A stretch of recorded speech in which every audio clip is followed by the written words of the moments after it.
My father, Rai Bahadur Shri Badri Prasad, was a leading liar of his time in 1892 at Shahjahanpur.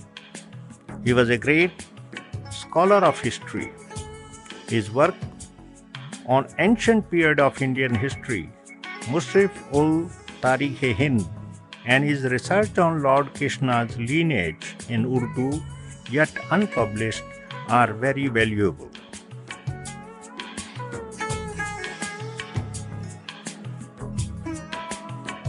At every stage of life, my mother taught me the lesson: be honest and do not steal. And this became a part and parcel of my living.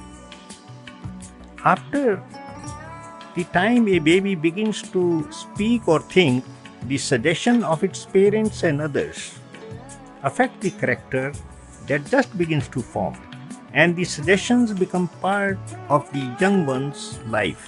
When one reaches boyhood, these suggestions continue to work a good deal. Since thinking starts from the age of 8 or 9, he begins to form himself. Further, he becomes like a coiled up rope, of which the coil remains undisturbed even if burnt.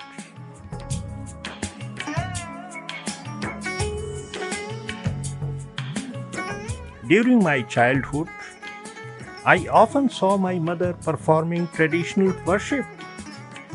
I used to request her to teach me puja she was doing.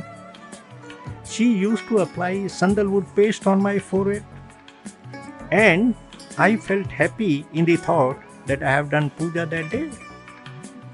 From the age of 9, I felt a kind of thirst for reality, and I remained confused and perplexed, like a man drowned in water. My priest could not quench my thirst.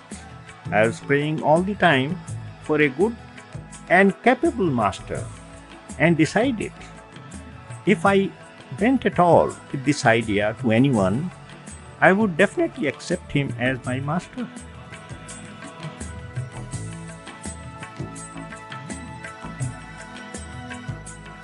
At the age of 14, I was able to recognize my clothes by smell, and also could know the character of a man by the smell of his perspiration.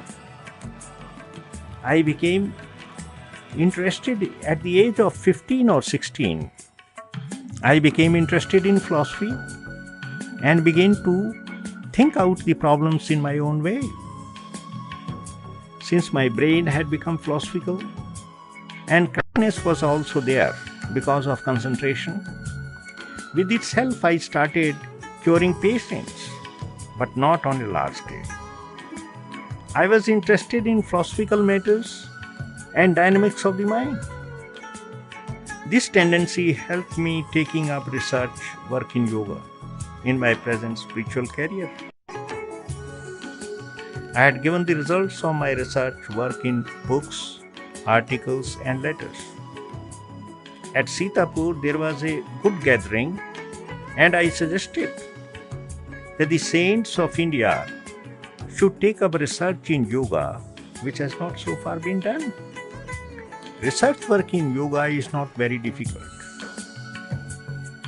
The first criteria is that the worker must be a yogi of high caliber with full experience and knowledge of all the superconscious states. His thinking should be correct. If you think a little, that must be correct, and the signal of the heart should verify it. The problem is, people do not care to find out what the divine instruments for the work are. Mind thinks, and heart gives signals for its correctness. The heart gives signals of different nature, but if a man practices, he will know the nature of it.